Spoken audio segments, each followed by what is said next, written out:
అధ్యాయంలో ఈ అధ్యాయాన్ని ఏమంటారంటే ప్రార్థనాధ్యాయం అంటారు.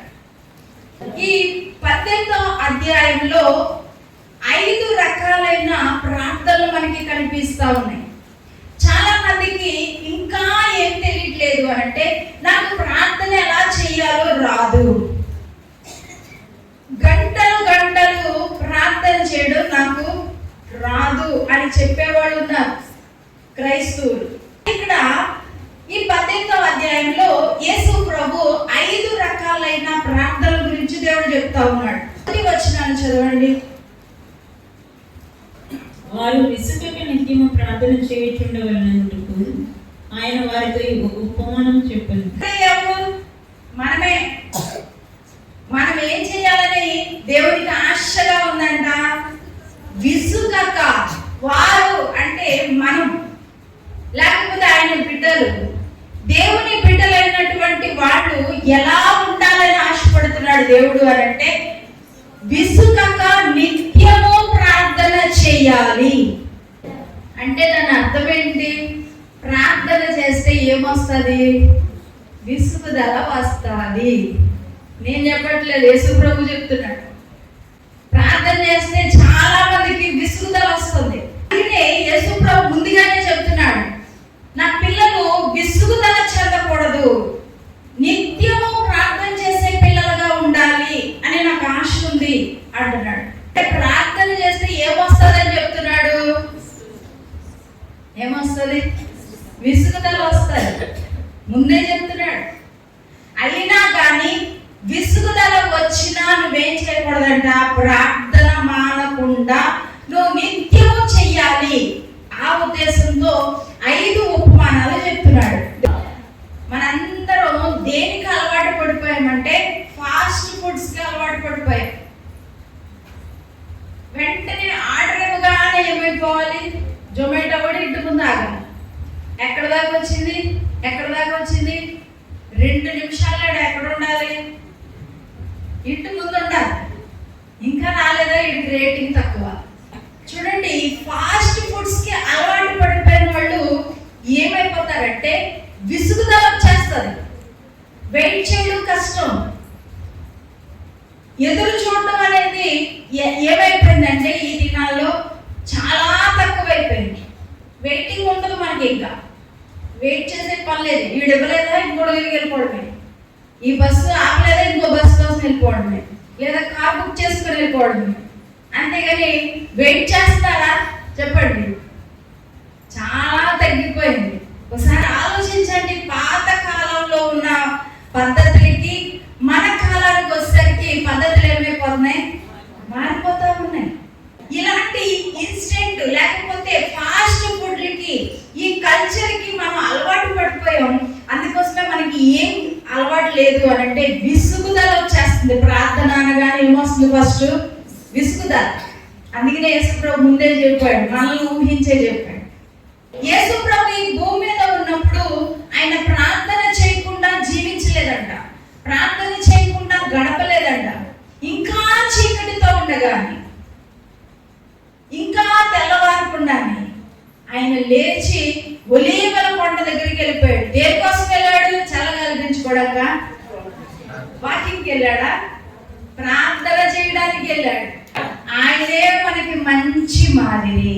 ప్రార్థన విషయంలో నువ్వు మర్చిపోకూడదు. ఎవరో మనకి చెప్పాల్సిన అవసరం లేదు. ఎందుకు అనంటే యేసు ప్రభు ఈ భూమి మీదకి మనుష్య కుమారుడుగా, దేవుని కుమారుడుగా వచ్చాడు. కానీ దేవునితో, తండ్రితో మాట్లాడే విషయంలో మాత్రం అస్సలు విసుగు చెందలేదు. ఒక్క పూట తండ్రితో మాట్లాడకుండా ఉండలేదు. అన్ని యేసు ప్రభుకి సర్వ అధికారం ఉంది. యేసు ప్రభుకి ఇప్పుడు అధికారం ఉంది కదా అని తండ్రితో మాట్లాడడం మానేస్తున్నాడా? వాడుక చొప్పున, అలవాటు చొప్పున తప్పకుండా ఇంకా చీకటిగా ఉండగానే లేచిపోతున్నాడు అంట. మనం ఇప్పుడు లేస్తున్నాం, చీకటితో ఉండగానే లేస్తున్నాం. కానీ ఎక్కడికి వెళ్తాం? పొలం వెళ్తాం, ఉద్యోగానికి వెళ్తున్నాం, లేకపోతే వంట చేయడానికి కోసం వెళ్ళిపోతున్నారు. పిల్లలకి వంట చేయడానికి ఇంకా చీకటితో ఉండగానే లేస్తున్నారు. కానీ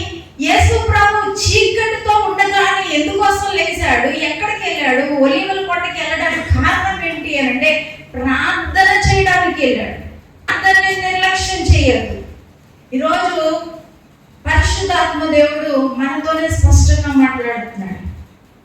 ప్రార్థన అంటే ఏంటి అని అంటే దేవుడితో మాట్లాడడం.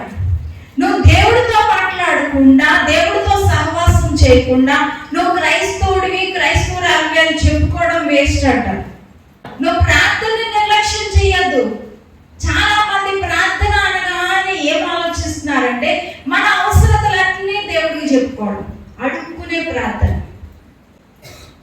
ఉదయకాలం కూడా అడుక్కొని వచ్చారు. నన్ను తప్పుగా అనుకోవద్దు, మీకు పౌరుషం రావాలని అంటున్నాను. అడుక్కోమంటే ఎవరి దగ్గర అడుక్కోండి రా అని పిల్లలు అన్నామనుకోండి, వాళ్ళు అడుక్కుంటే నీకు ఇష్టం ఉంటుందా? అడుక్కుంటా ఉంటా మీకు నచ్చుతుందా?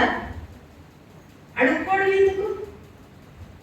ఆకాశ పక్షుల్ని చూడండి, అవి విత్తవు, కోయవు, కొట్లలో కూర్చుకో, వాటిని నేను పోషిస్తున్నాను అన్నాడు. మరి నిన్ను పోషించడా? నువ్వు ఈ భూమి మీద కావాల్సిన అవసరతల కోసం నువ్వు ప్రార్థన చేయాల్సిన అవసరతే లేదు. అవన్నీ దేవుడు ఇస్తాడు. నీ ఆత్మ సంబంధమైనటువంటి ఆత్మీయంగా నీ జీవితంలోకి ఏది రావాలి అని నువ్వు ఆశపడుతున్నావో వాటి కోసం నువ్వేం చేయాలంటే దేవుడితో మాట్లాడాలి. ఆత్మ సంబంధమైన ఆలోచనలు కావాలి మనకి. ఎంతసేపు ప్రభువా నాకు అది ఇవ్వండి, నాకు ఇది ఇవ్వండి, అడుక్కునే ప్రార్థనే తప్ప దేవుడితో సహవాసం చేయాలి. ఈ రోజు నేను దేవుడితో మాట్లాడకపోతే నేను అస్సలు ఉండలేను. ఇప్పుడు తాగుబోతు చూడండి, వాడు టైంకి తాగలేదనుకో, వాడికి ఎలా అయిపోతే చివరికి వచ్చేస్తారు. నరాలన్నీ ఏమైపోతూ ఉంటాయి, ఊగిపోతూ ఉంటాయి. ఇంకా ఆ టైంలో వాడు ఏదైనా చేసేస్తాడు కదా. ఇప్పుడు చూడండి, హత్యలు జరగడానికి, దారుణాలు జరగడానికి కారణం ఏంటి? తాగేసి మైకంలో చేశాడు, లేకపోతే డబ్బులు ఇవ్వలేదు కాబట్టి, తాగడానికి డబ్బులు ఇవ్వలేదు, తల్లిని మెడ మీద కత్తితో పొడిచి చంపేశాడు. వార్తలన్నీ ఇవే. కారణం ఏంటంటారు? వాడికి ఆ టయానికి ఏమైపోవాలి? ఖచ్చితంగా మందు పడిపోవాలి, లేకపోతే ఉండలేడు. మరి నువ్వెందుకు ప్రార్థన చేయకుండా ఉండలేను, నేను దేవుడితో మాట్లాడకుండా ఉండలేను, ఆయనతో సహవాసం చేయకుండా ఉండలేను, ప్రార్థన చేయకపోతే నాకు చివరికి వచ్చేస్తాను వాళ్ళు ఎవరు ఉన్నారా? విసుగు వచ్చేస్తుంది మనకి. ప్రార్థన అనగానే ఏమొస్తుంది? నువ్వు చేయి, నువ్వు చేయి, నువ్వు చేయి. అదేదో పెద్ద బరువైన పనిలాగా ఒకరి మీద ఒకరు వంతులు వేసుకోవడం కాదు. ఈరోజు మన యొక్క ఆలోచన విధానం మారాలి, మన ప్రార్థన జీవితం మారాలి. పర్వతం మీద జరిగినటువంటి సంఘటన ఒకసారి జ్ఞాపకం చేసుకున్నాం. ముందుగా ఎవరికి అవకాశం ఇచ్చాడు ఏలియా అంటే ఆ బయలు ప్రవక్తలకి. ఆషేరు ప్రవక్తలేమో 450 మంది ఉన్నారు, బయలు ప్రవక్తలేమో 400 మంది ఉన్నారు. మొత్తం 850 మంది ప్రవక్తలు ఉన్నారు అక్కడ. ఇక్కడ ఏలియా యొక్క ఉద్దేశం ఏంటి అంటే ఎవరైతే ఆకాశం నుండి అగ్ని రప్పిస్తారో వారే నిజమైన దేవుడు. అంటే దాని అర్థం ఏంటి? దాని అర్థం ఏంటి అంటే భూమి మీద మనం ఎక్కడ నిలబడి ప్రార్థన చేసినా ఆకాశంలో ఉన్న దేవుడికి చెవులుంటే, మన భాషలో చెప్పాలంటే ప్రాణం ఉంటే ఏం చేయాలి? ఖచ్చితంగా చేసిన ప్రార్థన వినాలి. ఇదే ఏరియా చెప్తున్నాడు. ఒకవేళ మీ దేవుడు నిజమైన దేవుడు అయితే, బయలుదేవత దేవుడు అని మీరు అంటున్నారు కాబట్టి ఆకాశంలో నుండి కనుక అగ్ని వస్తే మీ దేవుడే నిజమైన దేవుడు. మాత్రం మీరు బయలు ప్రవక్త బట్టి మీరు వచ్చారు, నేను మాత్రం ఎవరిని బట్టి వచ్చానంటే యెహోవా నామం బట్టి వచ్చాను. యెహోవా నామము అనంటే ఆయన ఉన్నవాడు, అనువాడై ఉన్నాడు. జీవము కలిగిన యెహోవా నామం పేరట నేను వస్తున్నా. ముందు అవకాశం ఎవరికి ఇచ్చాడు అనంటే ఏలియా ఆ ప్రవక్తలకే ఇచ్చాడు. మీరందరూ ప్రార్థన చేయండి, మీ దేవత పేరు మీద ప్రార్థన చేయండి. అగ్ని వచ్చి కనుక కాలుస్తే మీ దేవుడే నిజమైన దేవుడు అని వాళ్ళకి అవకాశం ఇచ్చాడు. వాళ్ళు ఉదయం నుంచి సాయంత్రం దాకా ప్రార్థన చేస్తూనే ఉన్నారు. రాలేదు, నీళ్లు రాలేదు. ఒకసారి ఆలోచన చేయండి, అక్కడ ఎంతమంది ప్రవక్తలు ఉన్నారంటే 850 మంది ఉన్నారు. వాళ్ళందరూ అరుస్తూ ఉంటే ఎలా ఉంటది, ఘోష పెడతా ఉంటే ఎలా ఉంటది, కేకలేస్తా ఉంటే ఎలా ఉంటది, వినపడకుండా ఉంటుందా దేవుడు అనేవాడికి? 850 మంది అరుస్తున్నారు, కేకలేస్తారు, అగ్ని రావాలి, అగ్ని కాల్చాలి, అది ఇది అని అరుస్తూ ఉంటే ఏమీ జరగలేదు. అసలు దేవుడు అనేవాడు వింటాడా చెప్పండి? అంతమంది అరుస్తూ ఉంటే ఇక్కడ ఎవరు ఉన్నారు? ఏరియా ఒక్కడే ఉన్నాడు. అటువైపు ఎంతమంది ఉన్నారు? 850 మంది ఉన్నారు. నిజంగా దేవుడు అనేవాడైతే ఏం చేస్తాడు? ఖచ్చితంగా వాళ్ళ అరుపులు కేకలు విని జవాబిస్తాడు. ఏమంటున్నాడంటే, మీ దేవుడు నిద్రపోతున్నాడేమో, ఒకవేళ మీ దేవుడు బయటికి వెళ్ళాడేమో, మీ దేవుడికి చెవుడేమో సరిగ్గా వినబడట్లేదేమో, రెచ్చగొడుతున్నాడు. చూడండి ఏలియా ఎందుకు రెచ్చగొడుతున్నాడంటే వాళ్ళకి పౌరుషం రావాలని. ఎందుకు అనంటే వాళ్ళు సేవిస్తున్న దేవుడు నిజమైన దేవుడు కాదు. నేను సేవిస్తున్న దేవుడు జీవము కలిగిన దేవుడు, చలించే దేవుడు, ఉన్నవాడైన దేవుడు, అనువాడైన దేవుడు, ప్రార్థన ఆలకించే దేవుడు. విషయం ఏలియాకి తెలుసు. అందుకనే చాలా ధైర్యంగా నిలబడి మాట్లాడుతున్నాడు. మీ దేవుడికి వినపట్లేదేమో, బయటికి ఎక్కడికి వెళ్ళాడేమో, బజార్కి వెళ్ళాడేమో, సరిగ్గా లేపండి, గట్టిగా అరవండి.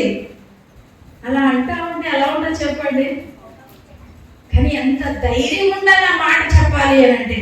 ఎందుకు అంత ధైర్యంగా చెప్తున్నాడు అని అంటే, జీవము కలిగిన దేవుణ్ణి నేను సేవిస్తున్నాను, నా దేవుడు నిజమైన దేవుడు అన్న విషయం ఏలియాకి బాగా అర్థమైంది. అందుకనే చాలా ధైర్యంగా నిలబడి మాట్లాడుతూ ఉన్నాడు. నిజంగా మన దేవుడు ఎంత గొప్పవాడు కదా. మనల్ని నిద్రలేపుతున్నాడు ఆయన. మనం ఆయన నిద్రలేపుతున్నామా? ఆయన మనల్ని నిద్రలేపుతున్నాడా? ఒకవేళ మనం ఆయన్ని నిద్రలేపితే ఆయన దేవుడు అవడు, మనం ఆయనకి దేవుడు అవుతాం.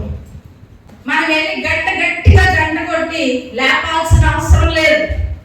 గంట టంగ మోగించి లేపాల్సిన అవసరం లేదు. ఎందుకంటే మన దేవుడు నిద్రపోడు, ఆయన కునుకడు నిద్రపోడు, మనల్ని నిద్రలేపే దేవుడు ఆయన. మన దేవుడు ఎంత గొప్ప దేవుడో మనకి అర్థం అవ్వాలని ఈరోజు ఈ విషయాన్ని చెప్తున్నాను.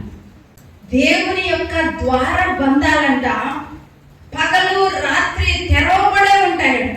ఎంత గొప్ప దేవుడో చూడండి. ఆయన ద్వారం ఎప్పుడు తెరిచే ఉంటుంది, మూసేసి ఉండదు. ఎప్పుడు వెళ్ళి ప్రార్థన చేసినా దేవుడు వింటాడు. మీకు అర్థం అవడానికి అంబికా దర్బార్ భక్తి తెలుసా? దాని యొక్క అడ్వర్టైజ్మెంట్ యొక్క ఉద్దేశం ఏంటంటే, వాళ్ళు ఏమంటారంటే భగవంతునికి భక్తునికి అనుసంధానమైనది. అలా చెప్పు, అంబికా దర్బార్ భక్తి ఉద్దేశం ఏంటి? ఆ అడ్వర్టైజ్మెంట్ యొక్క ఉద్దేశం ఏంటంటే, భగవంతుణ్ణి దేవుణ్ణి కలిపేది ఏంటి అని అంటే ఒక సాంబ్రాణి కడ్డి. సాంబ్రాణి వేస్తే అంటే దేవుణ్ణి ప్రసన్నం చేసుకోవాలి అని అంటే ఏం వెలిగించాలి? సాంబ్రాణి వెలిగిస్తే ఏం చేస్తాడంట? పొగేస్తే, సాంబ్రాణి కట్టేస్తే వాళ్ళు దేవుడు నిద్రపోతా ఉంటాడు కాబట్టి సాంబ్రాణి వెలిగించగానే ఆ పొగ ఆ దగ్గరికి వెళ్ళిన తర్వాత ఎవడో బాబు ఎంత పెద్ద పొగేసాడు, ఏ భక్తుడు రా అని లెగుస్తాడంట. మన దేవుడికి అలాంటి పొగలేయాల్సిన అవసరం లేదు. ఒకవేళ అంబికా దర్బార్ వస్తే అవసరం, పొగే అవసరం అని అనుకుంటే కర్మేలు పర్వతం మీద 850 మంది ప్రవక్తలు ఎంత పొగేస్తుంటారు చెప్పండి? అదే కరెక్ట్ అయితే ఎంతమంది పొగేశారు? 850 మంది పొగేస్తానే ఉన్నారు, దాంట్లో నూరు పోస్తానే ఉన్నారు. కానీ ఏమన్నా లేచాడా? ప్రాణం ఉంటే కదా అవడానికి. ప్రాణం లేని దాని ముందు మనం పొగేసినా ఏం చేసినా ఏమీ తెలియదు. ఇప్పుడు చూడండి, ఆ మాట్లాడని దేవుడి ముందు సాంబ్రాణి కడ్డీలు పెట్టినా పొగ వేసినా ఎంత పొగ వేసినా లేవడు. అదే ఇక్కడ ఏలియా చెప్తున్నాడు, నా దేవుడు జీవము కలిగిన దేవుడు. మీరు బయలు ప్రవక్త నిజమైన దేవుడు అంటున్నారు కాబట్టి ఇప్పుడు అగ్ని వచ్చి ఏ దేవుడైతే అగ్ని రప్పిస్తాడో వాళ్ళే నిజమైన దేవుడు అని చెప్పాడు. కానీ ఎవరు మాట్లాడితే మనం చేసిన ప్రార్థన ఏలియా ఒక్క మాట చెప్పాడు, ఆకాశంలో నుండి ఏమొచ్చేసిందంట, అగ్ని వచ్చి దిగిపోయింది. చూడండి ఎంత గొప్ప దేవుడు మన దేవుడు. అంత గొప్ప దేవుడు అని తెలిసినా కూడా మనం దేన్ని నిర్లక్ష్యం చేస్తాం? అన్నిటికీ మళ్ళీ తెలియదు. దేన్ని నిర్లక్ష్యం చేస్తాం? మనం ప్రార్థన నిర్లక్ష్యం చేస్తాం. ఎందుకు చెప్తున్నానంటే అక్కడ నోరు లేని జీవానికి అంత భక్తి చేస్తున్నారు. నోరు లేని జీవం ముందు భక్తి చూపిస్తున్నారు వాళ్ళు. కానీ నీ దేవుడు మాట్లాడే దేవుడు, ప్రార్థన ఆలకించే దేవుడు, జవాబిచ్చే దేవుడు. కానీ నువ్వు చేసే ప్రార్థనకి ఎంత విలువ ఉందో నీకు తెలిసి కూడా నువ్వేం చేస్తావు? ప్రతిరోజు విసిగే. మనకేమొస్తుంది ప్రార్థన చేయడానికి? విసుగుదల వచ్చేస్తుంది. ఈ ప్రార్థన ఒక భక్తుడికి లేకపోతే ఒక విశ్వాసిని దేవునికి కలిపే కనెక్షన్ ఏంటి అంటే ప్రార్థన. అంతేగాని అంబికా దర్బార భక్తి కాదు. ఇప్పుడు చూడండి, ఎక్కువ మంది యూజర్స్ పెరిగిపోయారు అనుకోండి. కరోనా టైంలో అందరూ ఇంట్లోనే ఉన్నారు, అందరూ నెట్ వాడేసినాయి. నెట్ ఏమైపోయేది? సిగ్నల్స్ నెట్ స్లో అయిపోయింది. మళ్ళీ ఆడికి కంప్లైంట్, మాకు నెట్ రావట్లేదు, సరిగ్గా పెట్టు. అంటే యూజర్స్ ఎక్కువైపోతే స్లో అయిపోద్ది. కానీ మన దేవుడి దగ్గర సమస్యే లేదు. ఎంత మంది ఒకేసారి ప్రార్థన చేసినా దేవుడు అందరి ప్రార్థన వినే దేవుడు. నువ్వు ఎంత మందిలో ఉండి ప్రార్థన చేసినా ఈ ప్రార్థన ఎలాంటిది అంటే వైర్లెస్ కనెక్షన్. ఇది ఏ వైర్ అవసరం లేదు. బేర్షెబ అరణ్యంలో హాగరు ఏడుస్తా ఉంది, ఈ బిడ్డ యొక్క మరణాన్ని నేను చూడలేనని ప్రార్థన చేస్తుంది. ఆ అరణ్యంలో ఏ వైర్ ఉంది? ఏ కనెక్షన్ ఉంది? ఏ సిగ్నల్స్ ఉన్నాయి? ఏమీ లేవు. దేవుడు విన్నాడు ఆ ప్రార్థన. సముద్రాగాధంలో ఉన్నాడు, చేప కడుపులో ఉన్నాడు యోనా. యెహోవా యొద్దనే రక్షణ దొరుకుతుంది అని ప్రార్థన చేస్తా ఉన్నాడు. ఎవరికి వినిపించింది? అక్కడ ఏమైనా వైర్లు ఉన్నాయా? కనెక్షన్ ఏమైనా పెట్టారా?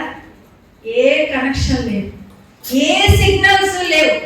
మనం దేవుడితో మాట్లాడాలి అని అంటే ఏది మనకు అవసరం లేదు. నీకు మనసు ఉంటే నువ్వు ఎక్కడుండి ప్రార్థన చేసినా దేవుడు వింటాడు. అంత గొప్ప దేవుడిని మనం ఆరాధిస్తున్నాం. దేవుడికి భూమి మీద క్రైస్తవుడికి ఉన్నటువంటి గొప్ప ఆయుధం, సర్వాంగ కవచం ఏంటి అని అంటే ప్రార్థన. ఒక ఆయుధాన్ని దేవుడు మనకి ఇచ్చాడు అని అంటే అది కేవలం ప్రార్థన మాత్రమే. చేసే చిన్న ప్రార్థన అయినా దేవుడిని ప్రార్థనకి జవాబిచ్చే దేవుడు ఆయన. ఎందుకనంటే మన దేవునికి చెవులు ఉన్నాయి. మన దేవుడు వినే దేవుడు. మన దేవుడు ప్రార్థన వింటాడు, ప్రార్థన విని జవాబిస్తాడు ఆయన. ప్రార్థన అంట పరలోకంలో ఉన్న శక్తిని భూమి మీదకి తీసుకురావడానికి ఒక ఆయుధంగా పనిచేస్తారు. పరలోకంలో ఎంత శక్తి అయితే ఉందో అది భూమి మీదకి రావాలి అని అంటే నువ్వు చేయాల్సింది ఏంటి అని అంటే ప్రార్థన. కష్టాల్లో ఉన్నప్పుడు, బాధల్లో ఉన్నప్పుడు దేవుడు మనకి ఇచ్చిన ఆయుధం ఏంటి అని అంటే ప్రార్థన. ప్రార్థన ద్వారానే మనం దాన్ని జయించగలం. దెయ్యాలు వెళ్ళగొట్టలేకపోతున్నాం అని అంటే దేవుడు అంటున్నాడు ప్రార్థన ద్వారా ఏం చేయొచ్చు? దెయ్యాలు వెళ్ళగొట్టచ్చు. అంటే మనకు ఒక సర్వాంగ కవచం లాగా దేవుడు ఏది ఇచ్చాడు అని అంటే ప్రార్థన ఇచ్చాడు. ఈ ప్రార్థనని మనం అడుక్కునే ప్రార్థనలో చేస్తాం. ఎలా చేశారు? నాకు అది, నాకు ఇది, నాకు అది ఇవ్వు, నాకు ఇది ఇవ్వు. ఇదే ప్రార్థన. ఇది కాదు ప్రార్థన అంటే. ప్రార్థన అంటే దేవుడితో మాట్లాడడం, దేవుడితో సహవాసం చేయడం. చాలా మంది కష్టాల్లో ఉన్నప్పుడు మాత్రమే ప్రార్థన. అప్పుడే మందిరానికి వస్తారు. ఏదైనా జబ్బు వచ్చింది, డాక్టర్ ఏమి తగ్గదన్నాడు అంటే గబగబా రాజు పరుగు వచ్చేస్తారు. అయిపోయింది,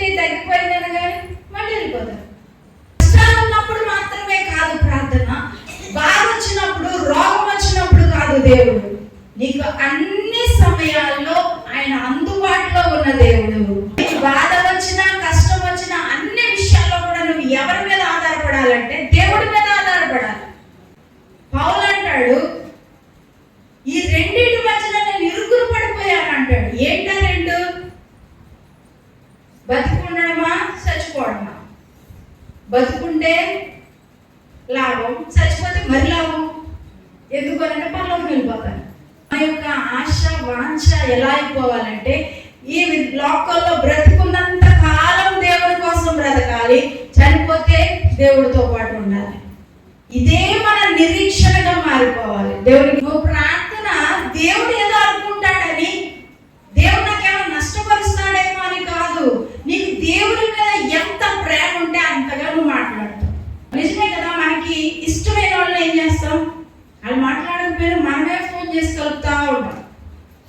మాట్లాడచ్చు కదా, ఎంతసేపు అయింది, ఈరోజు అసలు ఫోన్ చేయలేదు అంటారా లేదా?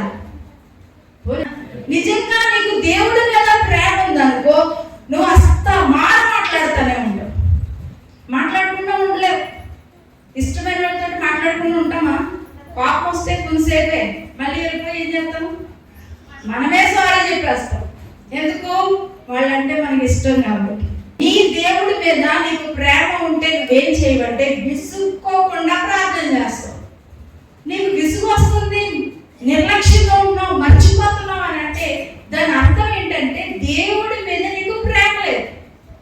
ఉదయమే లేచిన వెంటనే ప్రార్థన, ప్రభువా రాత్రి అంతా కాపాడు, ఉదయమే లేపో నీకు వందనాలు.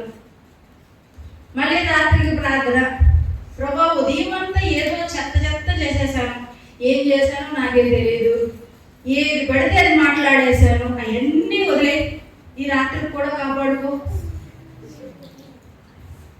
అవన్నీ పక్కన పెట్టే ప్రభువా, నేను బలహీనురాలని తెలుసు కదా, ఉదయం అంతా ఏవేవో చేసేసానులే, అవన్నీ పక్కన పెట్టా, ఏం గుర్తు చేసుకోకు, ఈ రాత్రికి కూడా ఏం చేయ నువ్వు కాపాడే. ఇలాంటి ప్రార్థన కనుక చేస్తే మనము ఏమవ్వాలి అంటే సిగ్గుపడాలి. నిజమే. ఎందుకు అనంటే క్రైస్తవులుగా పుట్టి రక్షణ పొంది ఇన్ని సంవత్సరాలైనా నాకు ఇంకా సరి అయిన ప్రార్థన రాలేదు. ఆ విషయంలో మనకి ఏం కలగాలంటే సిగ్గు కలగాలి, బాధ కలగాలి. ఏం సంపాదించాం, ఏం సాధించాం, ఎన్ని సంవత్సరాలైంది రక్షణ పొంది, సరి అయిన ప్రార్థన వచ్చిందా? క్రమం తప్పకుండా ఎప్పుడైనా ప్రార్థన చేస్తున్నారా? 2 రోజులు క్రమంగా ప్రార్థన చేస్తే 4 రోజులు ఆబ్సెంట్.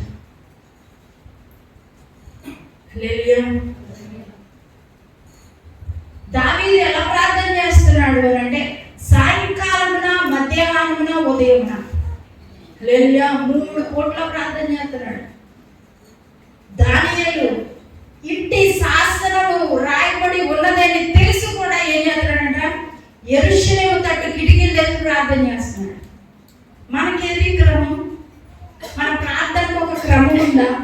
మన ప్రార్థన కంటూ ఒక టైం ఉందా? ఎప్పుడో గుర్తుకొచ్చినప్పుడు, ఏదైనా బాధ కలిగినప్పుడు, ఎవరైనా తిట్టారనుకోండి, కొంతమందికి కన్నీటి ప్రార్థన ఎప్పుడు వస్తుందంటే అమ్మో నానో అక్కో చెల్లో ఎవరో ఒకరు ఏదో ఒక మాట అన్నారనుకో, వెంటనే మోకరించి ఏడ్చేస్తారు. అది కన్నీటి ప్రార్థన కాదు. హల్లెలూయా. దాన్ని కన్నీటి ప్రార్థన అంటారు. నేను చిన్నప్పుడు అలాగే చేశాను. అబ్బాయి ఎంతసేపు ఏడ్చి ప్రార్థన చేశామో అనుకునేదాన్ని. నా కన్నీళ్ళన్నీ గుడ్డులో పెట్టేశాడు. గుడ్డి కాదు కదా, ఒక్క చుక్క కూడా లెక్కలోకి వెళ్తుంది.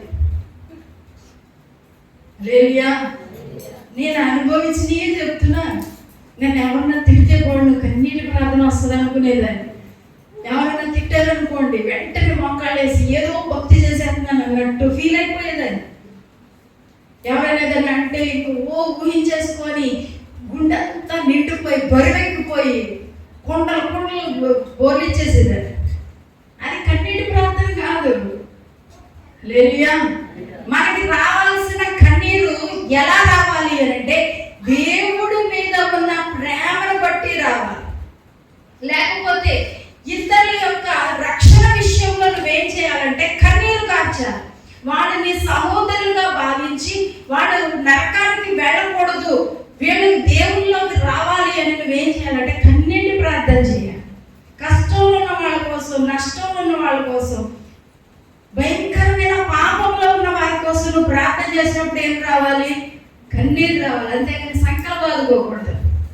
మన పక్కింటి వాళ్ళకి ఏదైనా రోగం వచ్చింది అనుకోండి, అబ్బా భలే వచ్చింది, పైకి మాత్రం అయ్యో నీ కోసం ప్రార్థన చేస్తున్నాను, లోపల మాత్రం తిక్క తీరింది. లేలియా ఉన్నారు, లేకపోలేదు, లేకుండా నేనేమి చెప్పట్లేదు, ఉన్నారు. మనసులో మాత్రం ఒకటి ఉంటుంది, పైకి మాత్రం ఏమంటారు? ప్రార్థన చేస్తాను, ఖచ్చితంగా చేస్తాను, దీనికి భలే వచ్చిందిరా బాబు. లేలియా అలాంటి ప్రార్థన దేవుడు వినడు. నువ్వు కన్నీరు కార్చినా ఆ కన్నీటి ప్రార్థన లెక్కలోకి రాదు. దేవునికి స్తోత్రం. హల్లెలూయా. మనం చేసే ప్రార్థనకి ఒక క్రమం ఉండాలి. దానియేలు లాగా ఒక క్రమాన్ని పెట్టుకోవాలి. ఇప్పుడు చూడండి, దావీదుకు ఒక క్రమం. ఏది ముందు పెడుతున్నాడు? సాయంకాల ప్రార్థన ముందు పెడుతున్నాడు. ఉదయకాలం వస్తుందా, సాయంత్రం ముందు వస్తుందా? ఉదయం వస్తుంది. కానీ దావీదు యొక్క ఉద్దేశం ఏంటి అంటే, సాయంకాలం పూట నేను ఏం చేశాను? పడిపోయాను. ఆ సాయంకాలాన్ని ఖచ్చితంగా నేను నీతోనే గడుపుతాను. లేవియా అందరూ యుద్ధంలో ఉంటే అయ్యగారు మాత్రం సాయంకాలం ఏం చేస్తున్నారు? మిద్దె మీద తిరుగుతూ ఉన్నాడు. ఒక్కసారి తప్పు చేశాడు.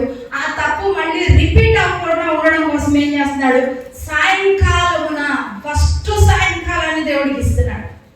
లేదా నీ జీవితంలో ఏ సమయంలో నువ్వు బలహీనంగా ఉంటున్నావో, అది రాత్రి అవ్వచ్చు, ఉదయకాలం అవ్వచ్చు, మధ్యాహ్నం అవ్వచ్చు, ఏ టైం అవ్వచ్చు, లేకపోతే ఎలాంటి స్థలంలోకి వెళ్తే నువ్వు బలహీనం అవుతున్నావో, పాపంలో పడిపోతున్నావో, అది ఫస్ట్ దేవుడికి చేయాలి.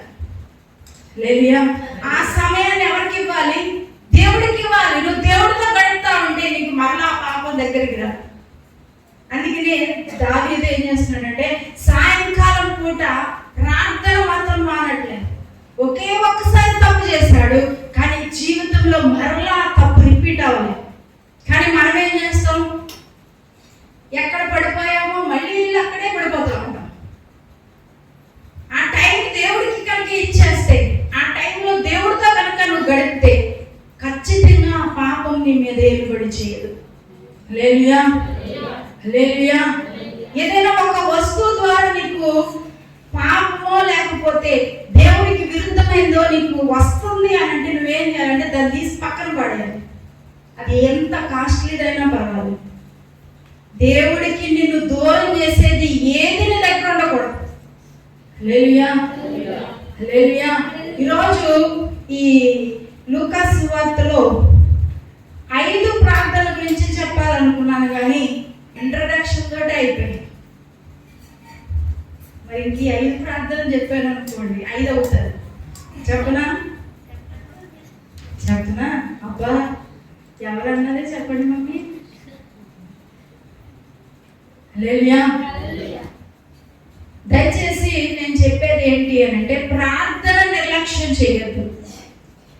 ఎందుకనంటే యేసు ప్రభువే చెప్తున్నాడు, నువ్వు విసుక్కోకుండా ప్రార్థన చేయాలి. అంటే ప్రార్థనకి ఏముంది అంటే విసుగుదల వస్తుంది. దేవుడి మీద నీకు సరైన ప్రేమ లేకపోతే నువ్వు విసుగ్గా ప్రార్థన చేస్తావు. అలా కాదు నువ్వు చేయాల్సిన ప్రార్థన. విసుక్కోకుండా నిత్యము ప్రార్థన చేయాలి. అది దేవుని యొక్క వాంఛ. హల్లెలూయా. కాబట్టి ప్రార్థన కనుక నువ్వు నిర్లక్ష్యం చేస్తే, నువ్వు మర్చిపోతే, దేవుడు నిన్ను పొద్దున్నే లేకుండా మర్చిపోతాడు. హల్లెలూయా. ఉదయకాలమే లేపడం మర్చిపోతాడు. అప్పుడు అనిపిస్తుంది, అయ్యో ప్రభు అంటే నువ్వు అప్పుడు అయ్యో లేదు, ఏమన్నా లేదు, పరదేశులము ప్రియులారా ఉంటే వెళ్ళిపోవడమే. హల్లెలూయా. కాబట్టి సమయం ఉండగానే నువ్వు దేవునికి ఇవ్వాల్సిన సమయాన్ని దేవునికి ఇచ్చి దేవుడితో సమయాన్ని గడిపితే ఆ సమయం ఎప్పటికీ వ్యర్థం కాదు. ఆ టైం ఎప్పుడు వ్యర్థం అవ్వదు. నువ్వు దేవుడి కోసం కష్టపడింది, ఇప్పుడు చూడండి, వెనకాల కట్టడానికి ఎంతమంది ప్రయాసపడుతున్నారు.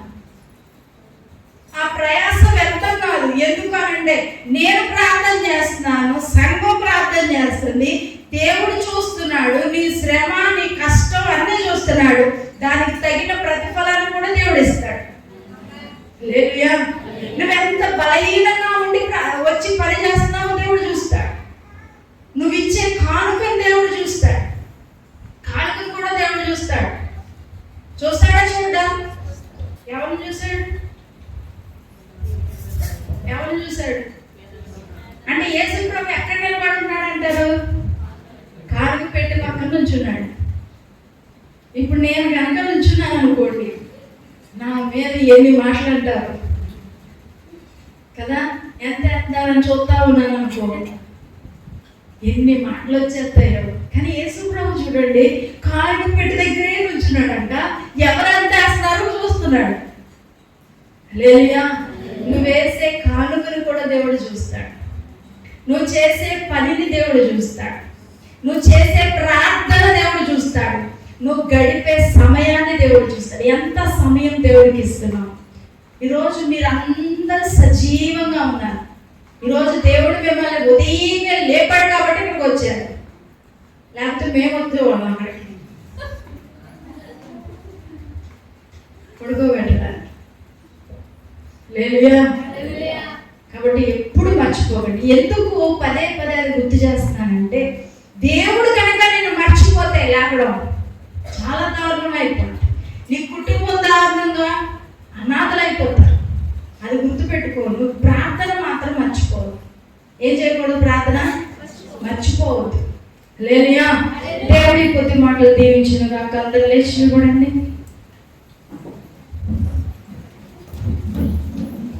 ఒక క్రమం, ఒక టైం పెట్టుకోండి. ప్రార్థన కంటూ ఒక టైం ఉండాలి. నీకు